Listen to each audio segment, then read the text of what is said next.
Hello दोस्तों, नमस्कार।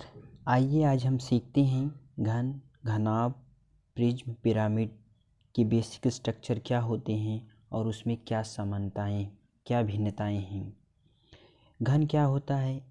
एक ऐसी 3D आकृति जिसमें 6 फलक हों और सभी फलक वर्गाकार हों। जैसे ये देखिए घन है, इसका ये जो फलक है वर्ग के आकार का है। इसमें 6 फलक होते हैं जो प्रत्येक वर्ग के आकार के होते हैं। इसकी भुजा लंबाई भी a, चौड़ाई भी a और ऊंचाई भी a है। और इसमें 6 फलक होते हैं। जैसे एक ये फलक हो गया, एक ये, एक ये, एक ये और एक ऊपर नीचे, कुल 6 फलक होते हैं। घन में कुल 6 फलक होते हैं। शीर्ष क्या होता है? शीर्ष या वर्टेक्स या इसी को कोना भी कहते हैं। जहाँ पर 3 फलक आके मिलते हैं वहाँ पे शीर्ष होता है। जैसे ये देखिए, एक फलक ये है, एक फलक ये है, एक फलक ये तीनों आके यहाँ मिलते हैं, इसी को क्या कहते हैं? शीर्ष। इसी तरीके से यहाँ पे भी देखते हैं, एक फलक ये है, एक ये तीनों आके जहाँ मिलते हैं वहाँ पे शीर्ष बनता है। यानी यहाँ पे हम देखें तो कुल एक यहाँ पे, एक यहाँ पे, एक यहाँ 4 ऊपर 4 नीचे, कुल 8 शीर्ष होंगे। और कोर कितना होता है? जहाँ पे 2 फलक मिलते हैं जो लाइन का निर्माण होता है वहीं कोर होता है। जैसे ये फलक है और एक फलक ये दोनों आगे जहाँ मिलते हैं जो लाइन बन रही है इसी को कोर कहते हैं या एज या इसी किनारा कहते हैं। तो कुल कितने हैं इसमें? एक यहाँ, 2, एक 3, एक 4 तो साइड से हो गए और 4 ऊपर और 4 नीचे। यानी एक ये, 2, 3, 4 और 4 ठे ऊपर 4 नीचे, कुल 12 किनारा हो गया।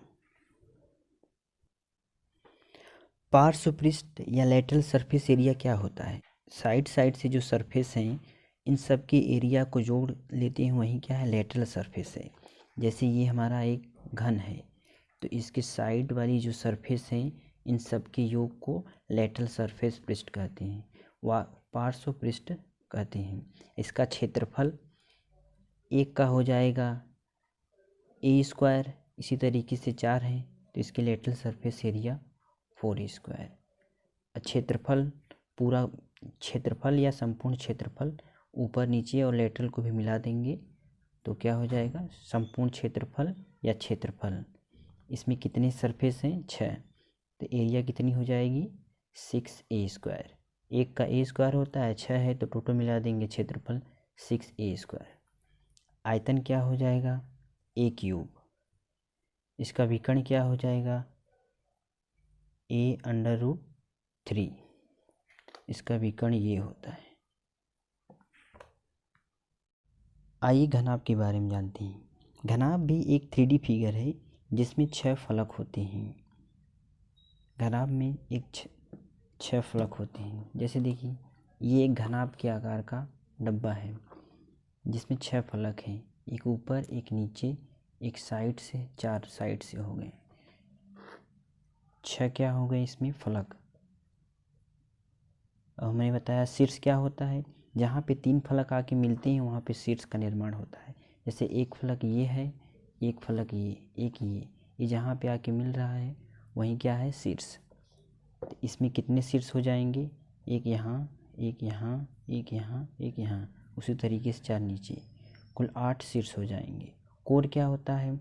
जहाँ पे 2 फलक आके मिलते हैं वहाँ को जो लाइन बनती है वो कोर कहलाती है। जैसे एक फलक ये है, एक फलक ये आके यहाँ मिल रही है, लाइन बन रही है, ये क्या है? कोर है। तो इस तरीके से देखते हैं यहाँ पे 1, 2, 3, एक 4 लंबाई में हो गया, 4 ऊपर हो गए और 4 नीचे, कुल 12 किनारा हो गया। यदि इसकी लंबाई को हम L माने, चौड़ाई B, ऊंचाई H, तो पार्श्व पृष्ठ क्षेत्रफल क्या हो जाएगा? पार्श्वफल इसको, अगर इसकी लंबाई को हमने L माना, ऊंचाई को H माना, तो इसका क्षेत्रफल कितना होगा, एच इंटू यल। ये एक आयत की तरह है, तो आयत का क्षेत्रफल होता है लंबाई गुणी ऊंचाई। तो इसकी लंबाई को हमने यल माना, ऊंचाई को एच, इसके क्षेत्रफल एच यल। इसी तरीके से किधर भी हो जाएगा, यानी 2h ये हो गया, और एक यहाँ पे बचा, इसको माना b, इस ऊंचाई h है तो इसका क्षेत्रफल भी bh हो जाएगा। इस तरीके से 2bh पार्श्वपृष्ठ क्षेत्रफल ये हो जाएगा, या इसी को लिख सकते हैं 2hb प्लस यल। क्षेत्रफल क्या होता है, टोटल सरफेस एरिया कहें या क्षेत्रफल कहें, तो ऊपर नीचे सब जोड़ देंगे तो इसका हो जाता है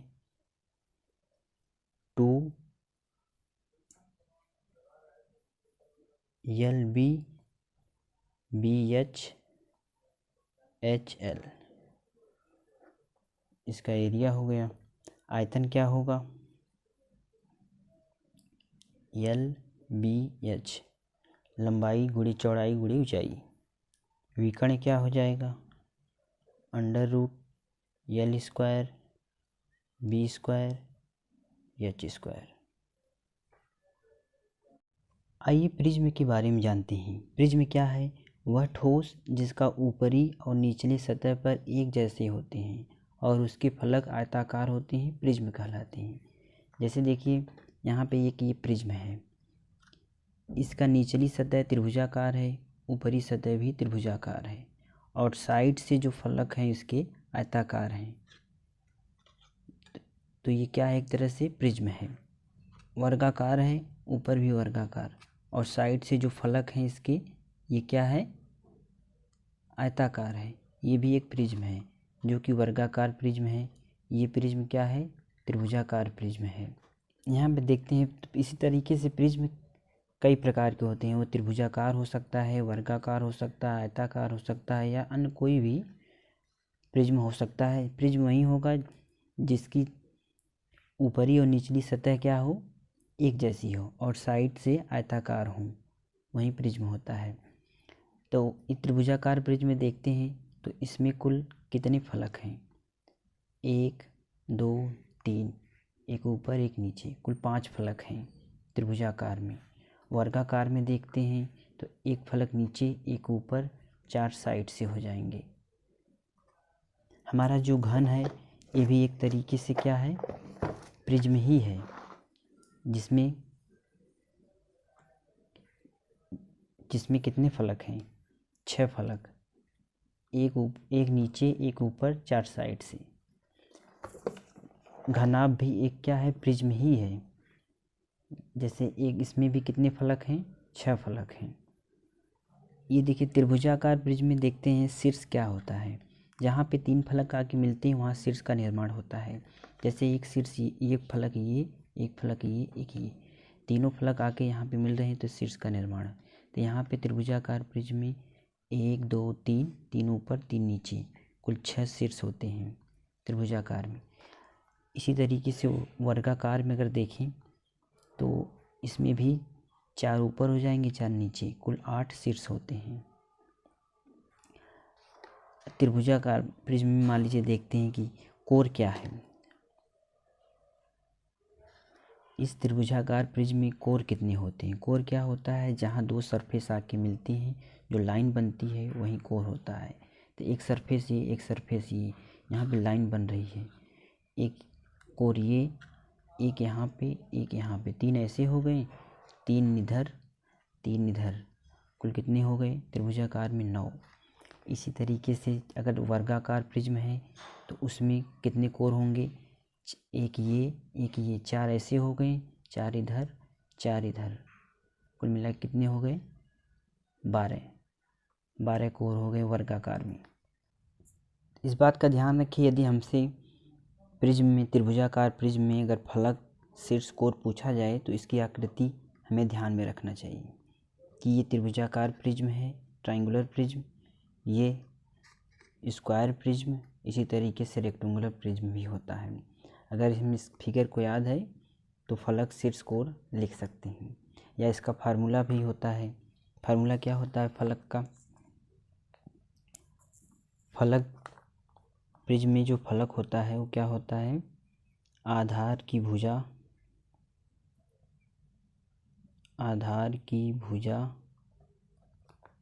+2। यानी देखिए जैसे ये इसमें आधार में कितनी भुजाएं? 3 भुजाएं, तो फलक कितनी हो जाएंगी? 3 2 5। इसी तरीके से इसमें अगर देखें तो आधार में कितनी भुजा है? 4 4 2 6 फलक हो जाएंगे। शीर्ष का फार्मूला क्या हो जाएगा? आधार की भुजा गुणे 2।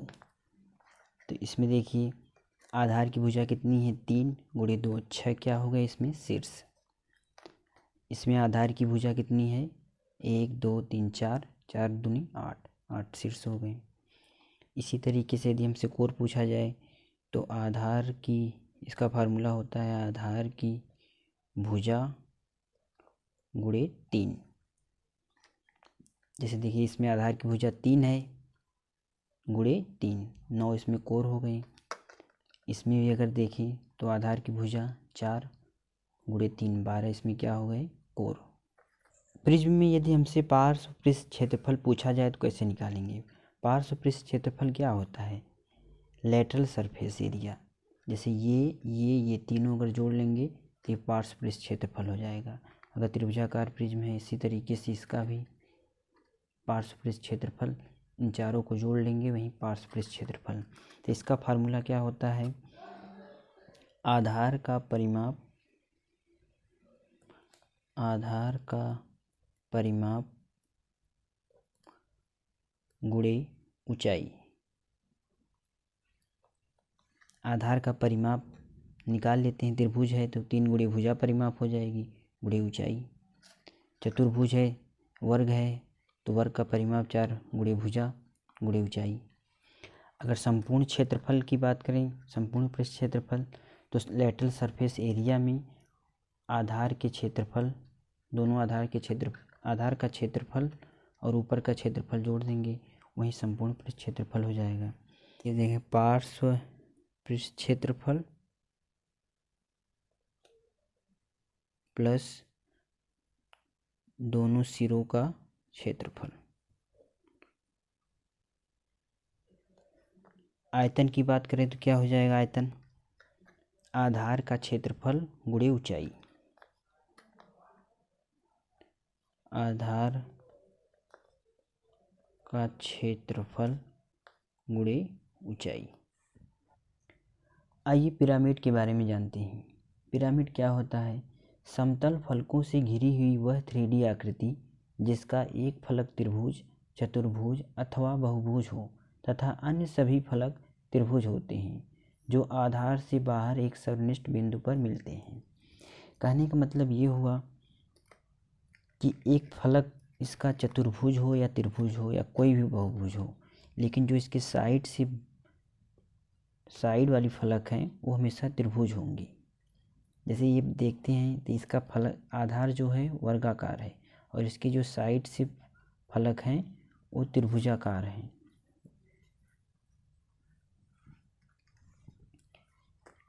एक पिरामिड ये देखते हैं, इसका आधार क्या है? त्रिभुजाकार, और साइड से भी जो फलक हैं वो भी क्या हैं? त्रिभुजाकार। इस तरीके से हम पिरामिड को उसके आधार से देखते हैं। यदि उसका आधार वर्ग है, त्रिभुज है, आयत है या कोई भी बहुभुज है। जैसे देखिए ये पिरामिड एक है, इसका जो आधार है वर्ग है। ये एक पिरामिड है, इसका आधार क्या है? एक त्रिभुज है। इसी तरीके से आयत होगा या अन्य कोई भी बहुभुज होगा। लेकिन एक बात ध्यान रखें कि जब पिरामिड में हमेशा जो साइड वाली सरफेस हैं वो हमेशा क्या होंगे? त्रिभुज के आकार की होंगी और एक ऊपर बिंदु पर मिलेंगी। इसका आधार अगर वर्ग है तो इसमें कुल कितने फलक होंगे? तो यहाँ पे देखते हैं इसकी एक नीचे फलक हो जाएंगे, एक ये 4 साइड से एक नीचे, यानी इसमें कुल कितने फलक होंगे? 5।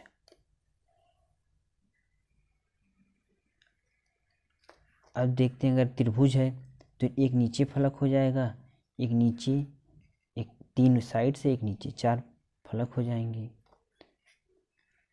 अब वर्ग, इसमें अगर शीर्ष की बात करें तो शीर्ष कितने होंगे? जहाँ पे 3 फलक आके मिलते हैं वहाँ शीर्ष का निर्माण होता है। तो एक शीर्ष यहाँ बनेगा, एक फलक ये, एक फलक ये, एक नीचे से एक शीर्ष बन रहा है। तो यहाँ पे कुल कितने हो जाएंगे? 4 नीचे और एक ऊपर हो जाएगा, 5 शीर्ष हो जाएंगे इसमें। कोर क्या है? जहाँ पे 2 फलक आके मिलते हैं, जो लाइन बनती है वही कोर है। तो यहाँ पे 4, एक फलक, एक कोर यहाँ, एक यहाँ, एक यहाँ, एक यहाँ, 4 तो ऐसे हो गए और 4 नीचे, एक ये, एक ये, एक यहाँ, एक यहाँ, 4 4 8 कोर। अगर वर्ग, हमारा पिरामिड का आधार वर्ग है तो उसमें कुल कितने कोर बनेंगे? 8। इसी तरीके से अगर त्रिभुज में देखें तो कुल कितने कोर बन रहे हैं? एक कोर ये, एक ये, एक ये, 3 ऐसे हो गए, 3 यहाँ पे, कुल 6 कोर बन रहे हैं। एक बात ध्यान रखें, अगर हमारा पिरामिड त्रिभुजाकार है तो ये जो फलक बन रहे हैं ये चारों तरफ से एक ही है, तो इसको बोलते हैं चतुष्फलक। ये क्या है? चतुष्फलक।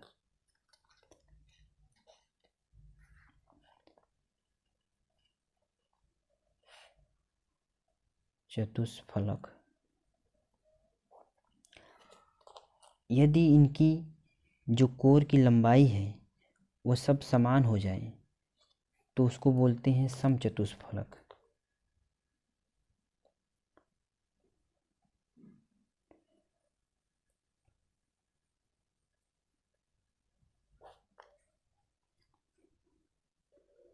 कुछ पिरामिड की आकृति को बनाते हैं, जैसे अगर पिरामिड का आधार वर्गाकार है तो यहाँ से ऐसे बन जाएगा। अगर पिरामिड का आधार त्रिभुज है तो पिरामिड ऐसे बनेगा। अगर पिरामिड का आधार आयत है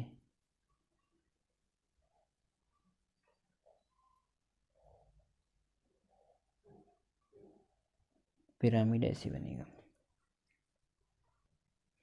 एक बात का ध्यान रखें, पिरामिड में ऊंचाई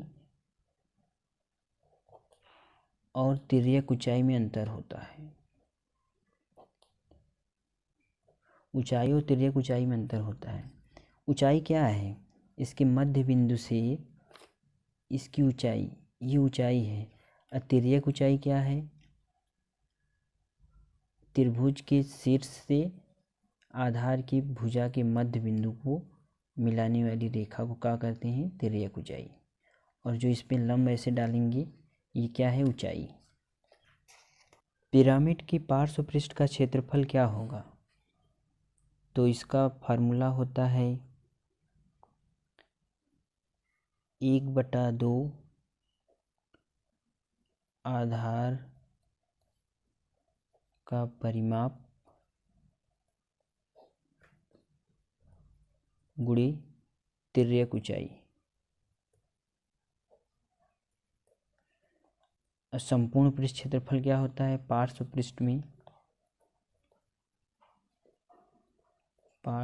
पृष्ठ में हम आधार का भी क्षेत्रफल जोड़ देते हैं। आधार का क्षेत्रफल, आयतन क्या हो जाएगा? 1/3 आधार का क्षेत्रफल गुणे ऊंचाई।